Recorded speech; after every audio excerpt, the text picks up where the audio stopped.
Hello everyone, my name is Alex Toledo and I'm from London Wildlife Trust, and this is a presentation to introduce you to the Woodland Condition Self-Assessment Tool. This is a project that has lasted now 2 years, is about to end soon in 2025. And the funding comes from the Heritage Lothbury Fund through the GLA. But the ones that we have been developing and delivering the project has been London Wildlife Trust, the Conservation Volunteers, and Trees for Cities. First, I would like to introduce me briefly. So I'm the conservation ecologist of London Wildlife Trust. I have a background in research, specifically in bird research, and in London Wildlife Trust, I monitor I monitor the surveys in all the reserves that they cycle. So every year they are a little bit different, and I also manage several projects. For instance, I have been managing this one. This woodland condition self-assessment is part of a two-step process. So the first step of the process is going to be using this assessment to get a score, and this score will define the condition of the woodland. This is the very first step. The ideal moment of the year to do it is from mid-March till mid-May, when you have all the ground flora flowered and you can identify the species better. The second step of the process will be using a woodland management toolkit. With this toolkit, you can input the score from the first step of the process, and it will recommend you actions that you can do in your woodland. It is not recommended using the second step without doing the first one, because the first one will give you an idea of the condition and will tell you what aspects are the priorities, which are the best things on your woodland ecologically speaking, the worst things. So it is very important to run the first one before the second one. The woodland condition self-assessment, it is finished. We tweak it, we trial it, and it is very finished. The second step is not finished. At this moment, Alastair, my colleague from the Conservation Volunteers, is running trials for this tool. So if you are interested in participating and seeing how well the tool runs for you and you want to be our guinea pig, please write to him. This is his email. First of all, I would like to ask, yourself and see what is your opinion of what a condition assessment is. It may sound something very technical or scientific, but it's actually something that we do in our day-to-day life with a lot of things. So basically, a condition assessment is comparing something with a standard that we consider good. And we do this when we think about beds, tables, or whatever in our day-to-day life. It's just that we don't call it that way, but it's something that we are doing it mentally with everything. If we apply to the woodland, it is something that we can do by ourselves in a very intuitive way. For instance, I would like you to spend a couple of minutes thinking about this picture of a woodland. Just maybe pause the video, think a little about it a little bit, and tell me what do you think about the ecological condition of this woodland. Pause now. And now I will let you know what I think. So in this picture, you can see a lot of erosion and compaction. As you can see, there is here very close in the picture, there is no underground flora, there is no shrubs. This picture was taken after the lockdown. So a lot of people went to walk a lot around their local woodland, so there was a lot of erosion and compaction. So you can see that the path has been widened, and do you see that there are some blocks on the ground trying to delimit the path, but people have walked outside of the paths, so compacting this a lot. If you look a little bit in between the understory, beyond this first erosion, you can see that the shrub layer is very dense. So I can imagine that if you walk inside, there will be very little amount of light reaching the ground. So possibly this is a very dark woodland. These are the two main things when you can look at this picture. I show you another one. Again, pause the video, think a little bit for a couple of minutes and let me know what you think. And again, I can tell you my opinion. So in this case, the first thing that that anyone can think is that it is very, very dark. So you can imagine that there is very little amount of light reaching the ground. And this is because there is a lot of ivy growing on the trunks. If you can see, the shrub layer is very, very dense. But also, if you look at the ground, it is fully covered by ivy. So if you can imagine, if you're a little seed of a tree or a shrub that are trying to germinate and grow, you won't have a chance because the ground is totally covered by ivy, and then there is almost no light reaching the underground. So very difficult. If you pay a little bit more of attention, you can see some invasive species as well, or sorry, not invasive species, but very competitive species. And that is the main thing when you look at this picture. So if you see yourself, you have actually made a condition assessment without having any more technical knowledge of a woodland. And this is, for instance, an example of what I mentally have in my mind when I think of a good woodland. You can see something that you have all the layers. You have a ground layer of vegetation on the ground. There is light reaching the ground, as you can see, but you still have a shrub layer. So you can see that you have some shrubs and you have some trees. And if you look closely, you can see that there are some saplings of trees. So you have the different layers of the vegetation, light reaching the ground. So this is a good example of a good woodland, of a good condition woodland. And if you look closely, you can see that there is a path even going through the picture, and that path is not widened. Actually, you can merely see it, so people are not walking outside of the path and creating a lot of compaction. So this is a good example of a woodland in good condition. Now I would like to talk a little bit about the self-assessment and what is our proposal. First of all, it is a self-assessment. Actually, we changed the name because people thought that this will be some kind of exam and then we will be chasing the people managing the woodlands that are in worse condition or something like this. But no, it's not at all. This is not a competition between the different friend groups, or it's not a competition between woodlands. It's a self-assessment for you, for yourself, for your group to do over the years to see how is the condition of the woodland and to help you with the management. It's a way to self-assess how is your work on the woodland. But we are not going to be chasing anyone or anything. It will be very nice, and we have been trying to collect the data, to collect the results, to see maybe in 5 years or 10 years how is the general condition of our woodlands, and maybe see if there is more financial help needed. But in any ways, any competition or anyone is going to be chased based on the results of the self-assessment. An example of how you can use this self-assessment, for instance, year one, this year, imagine that in April you have run the self-assessment and you have got a score of 15. And that's it. In summer, you have met Alastair from the Conservation Volunteers, and he has suggested you some management actions that you can do to improve your woodland. Then autumn and winter arrive, and you do some works on the woodland.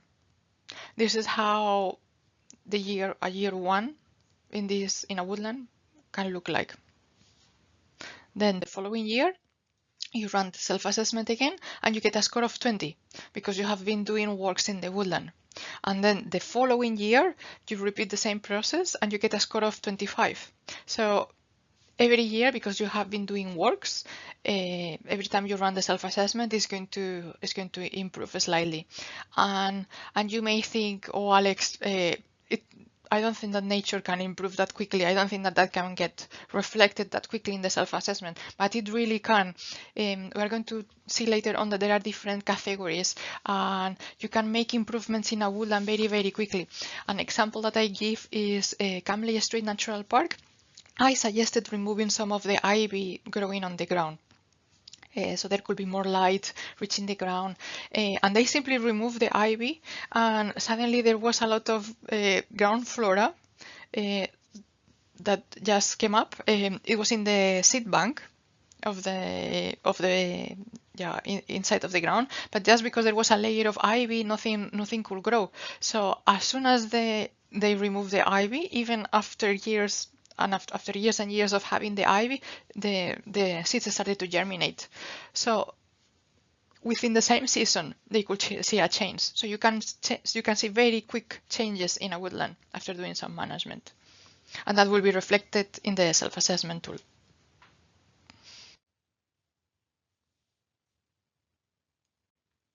Now let's dive a little bit on how the tool works, the assessment works. So you have these 7 different categories, and you will go through the form one by one, filling some questions basically, and that will give you a score. So you will get a score for each category. And you can do that, you can write that in the form itself. So for every category you get a score, then you get a total overall score. And I know that we are humans and we love having a final number, like a final number of an exam. But in my professional opinion, it is much more valuable, more than having a total overall score, knowing the score for each category. So you know which one is a little bit lower, in which one you should prioritize. So don't get too hung about with the number of the total overall score. Look deeply into each category. Then once you have your scores for each category and even the total one if you want, you can use this table as a way of knowing where you are. So if you get minus 13 as a total score, for instance, you really like that woodland needs a serious improvement. Between 13 to 30, it is needs improvement, but not as much as before. Between 31 to 53, it starts to be in favorable condition, although it still needs some work, and so on. So you can see for each of the categories where you are, and then for the total score. But as I mentioned, for me, it's more valuable knowing for each category where your woodland is more than overall it, because then you know what category you need to tackle more. Another important concept we need to understand very well is the concept of compartment. So you need to fill an assessment, a woodland condition self-assessment form per compartment. So it is very important that you establish the compartments before even you start to fill the forms. Otherwise, it can get very confusing. Some sites will have the compartments already established, especially the most established sites. Normally the compartments appear in the management plan, or you can ask to the site manager or the landowner. In other cases, you may need to define the compartments. So normally compartments are defined because the vegetation is very different or the management is different. So this is an example of a London Wildlife Trust Nature Reserve. And in the clay, I'm going to put you a couple of examples so you know how to differentiate compartments. Imagine that 11, because it is compartment 11 here in the map, because it's close to the river, it can get wet and you have mostly willows. So that will be compartment 11. However, compartment 10, that is a little bit more far from the river, you have mostly hazel, and it is in a coppicing rotation. So every 2-3 years, you coppice the hazel.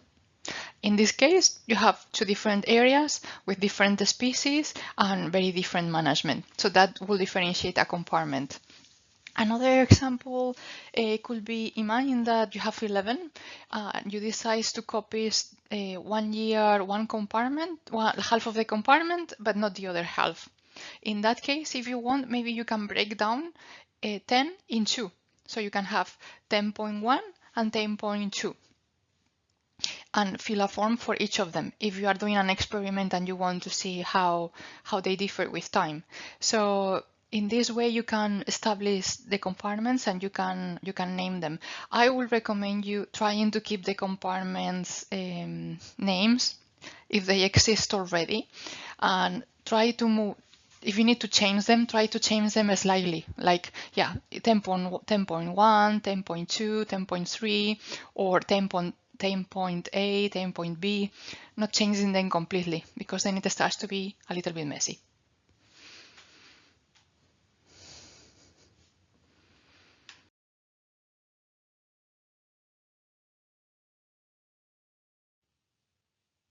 Now I would like to talk a little bit about the different layers that are present in the woodland, because I think this is very useful to understand.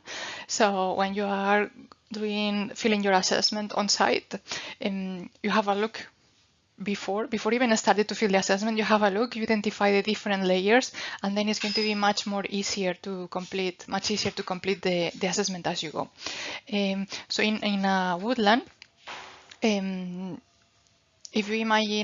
if you just arrive and you have a look from above, so if you imagine that you're a bird looking from above, this first layer that you see is called the canopy layer, and that is the top of the trees.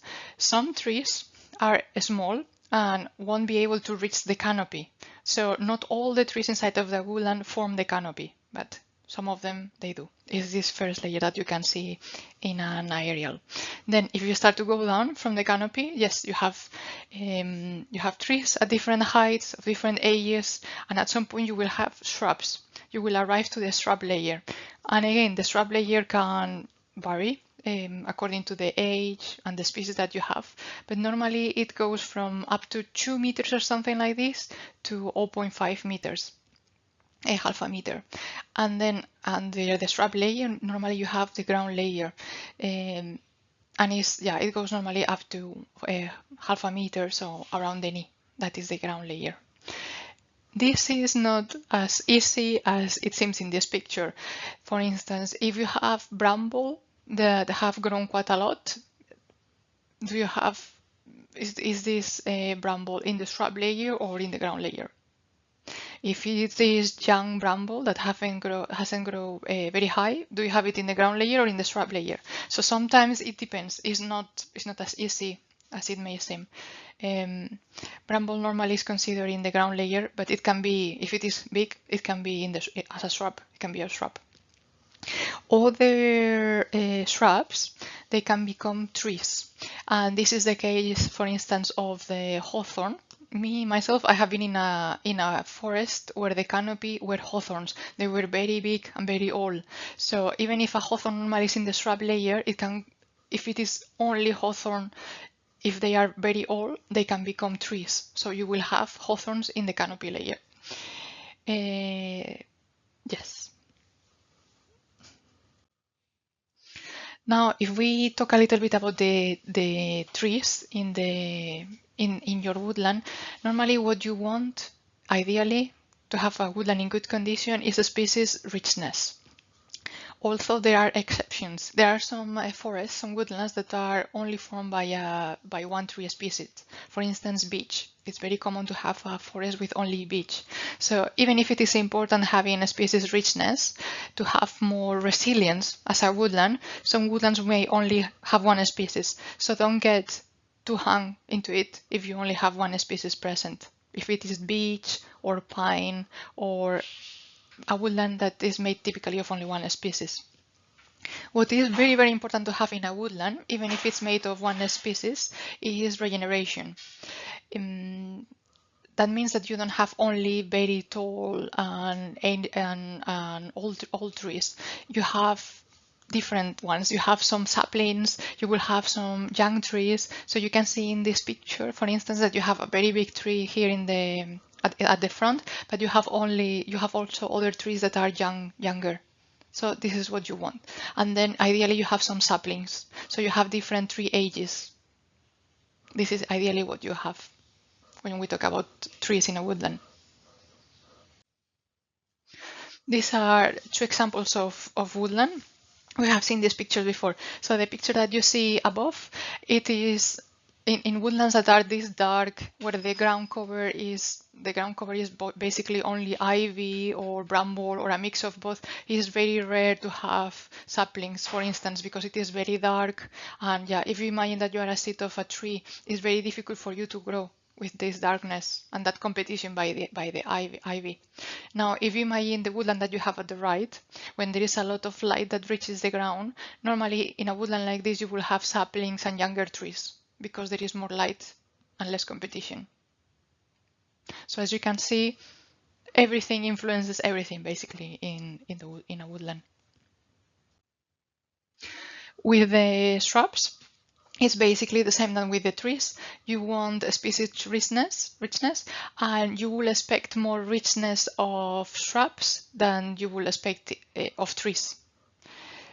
And the same than with the trees, you want regeneration and different ages of shrubs. Not all of them too old, not all of them too young, but as a mix of ages. Now, if we move to the ground layer, what we would like is in the ground layer of a woodland, we would like to see not erosion, like in the picture that we have below, that we have seen before. This is obviously not a good ground layer. There is erosion and there is also compaction. So when this has happened in a woodland, it is very difficult that vegetation starts to grow because it's very, very compacted. So normally you have to start adding organic matter, and then slowly the soil will start to build up. So it's better not to reach this point.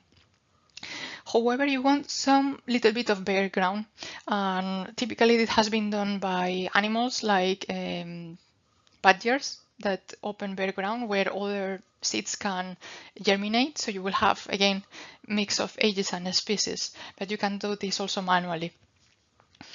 Ideally, you have a ground layer that is species rich, and it is very common in a woodland that you have ground vegetation in patches. So when you are looking at the ground vegetation inside of a compartment, don't stay always in the same point, but move a little bit around, because maybe you are in a patch of bluebell, but if you move a little bit, maybe you have anemone. So move a little bit without the compartment. Don't just stay stationed in the same point. Another thing that is important in the ground layer, if you are in an ancient woodland, you may have ancient woodland indicators, and that is a very good thing to have in a woodland. So it is very important that you visit the woodland and you do the assessment at the peak of the flowering season of these species. So ideally mid-March to mid-May. It depends a little bit if the year is cold or hot. Maybe it starts more at the end of March if the year is very cold. But during that moment of the year is when you are going to be able to identify the species in the ground layer. So if you can go out and do your assessment between mid-May and mid-March and mid-May, it will be much better.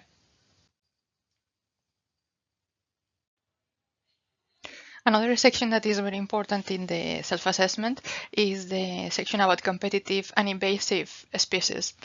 So as you may know, the invasive species are listed. There is an official UK list about invasive species. The competitive species, though, are not official, but these are species that are beneficial in a certain amount, in a certain percentage of cover, but when there are too much, they start to compete with other species. And for instance, if we think about bramble or ivy, they cover very big extensions.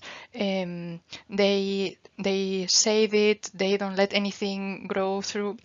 So it is very difficult having saplings of trees or underground flora if everything is fully covered by bramble or ivy. Now, say that having a little bit of it is very, very beneficial. For instance, the bramble is fantastic for birds to breed, but also they can eat the fruits.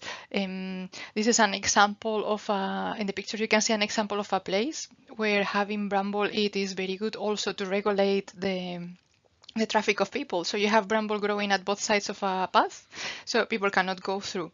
It is also good to protect some areas, for instance, where you have trees growing. So maybe you can let the bramble grow around, so you don't have people going through that. So you can let the bramble or the ivy grow in certain places where you want it to be, rather than having it everywhere.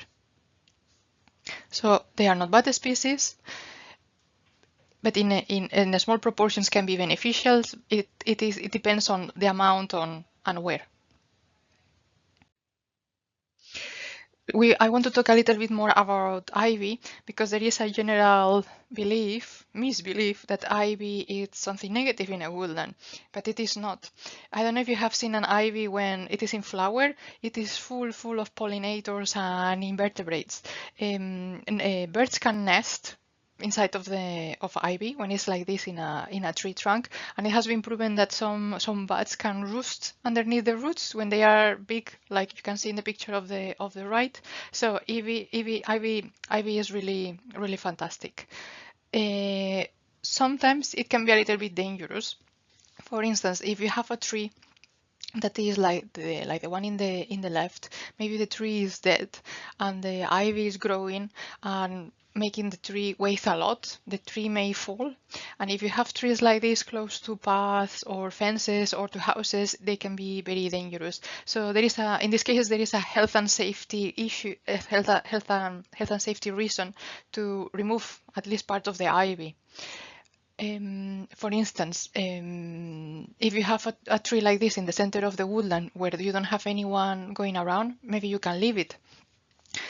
You have to think as well that trees falling is part of the regeneration of the woodland. So if you have all very old trees, all of them of the same age, giving shade, it is very difficult that you will have younger trees growing up. So think that when you see a tree that falls because of the weight of the ivy, don't think about it as a negative thing. Normally in that gaps of the woodlands, you have you have ground flora coming up, you have trees of different ages coming up. So see it as a positive thing and part of the woodland. If you have a tree like this on the edges, close to houses, close to paths, then it's a health and safety issue.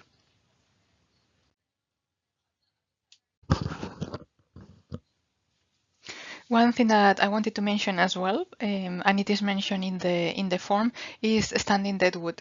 This is something that is very beneficial for the woodland. So when you have a tree that dies because of a disease or because it has I don't know, fungi, or because of the ivy, or for some reason, instead of cutting it from the base, it is a good idea to leave it standing at a height that is stable.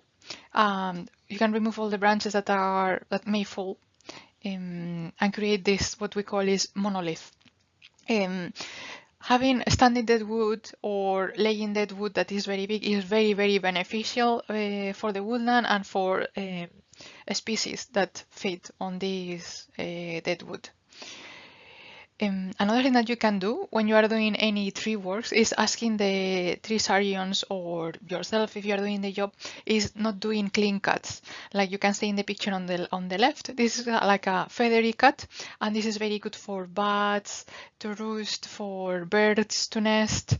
The water will go in, it will start to rot and create cavities. So this is something as well that you would like to see on your woodland if you need to do tree works. And to end up, there is also a section in the form that is about ponds. Here I show you a picture of two ponds, and I would like you, as same as we did with the first photographs, to spend a couple of minutes thinking about the condition of these ponds and which one do you think is in better condition. So you can pause the video and give it a little bit of time. Of these two pictures, the one in the left is in better condition. Also, the one in the right, it is winter, so you can see that the trees don't have leaves, and it may look a little bit bad. But you can see in the picture of the right, there are a lot of trees around the pond. So if you can imagine all these trees with leaves, it will be quite shaded. And that means that there is not a lot of aquatic vegetation being able to grow if it is quite shady, like in the picture on the left, when there is a lot of sun reaching the surface. Also, in the picture on the right, do you see that there is a layer of a green layer on top of the water? This is a sign of eutrophication. So maybe there is runoff from the road, or there is a misconnection, or a lot of organic pollution in the water. So you have a lot of algae and other things growing in this layer. So you can imagine that you are not going to have a lot of, again, aquatic vegetation growing because there is no light going through, and the oxygen may be depleted because of you have this growth of algae inside. That said, I don't want to promote not having any tree around the pond. The leaves of the trees inside of the pond create habitat. We have one nature reserve in London Wildlife Trust that is called Bramley Bank. There are two big carps inside. So I was imagining that there would be no amphibians inside because there was this big carp possibly eating everything. But it was full of smooth newts. And this is because there was a layer of dead leaves at the bottom of the pond, and they were hiding underneath from the carps. So having an area of the pond with leaves, it is very beneficial.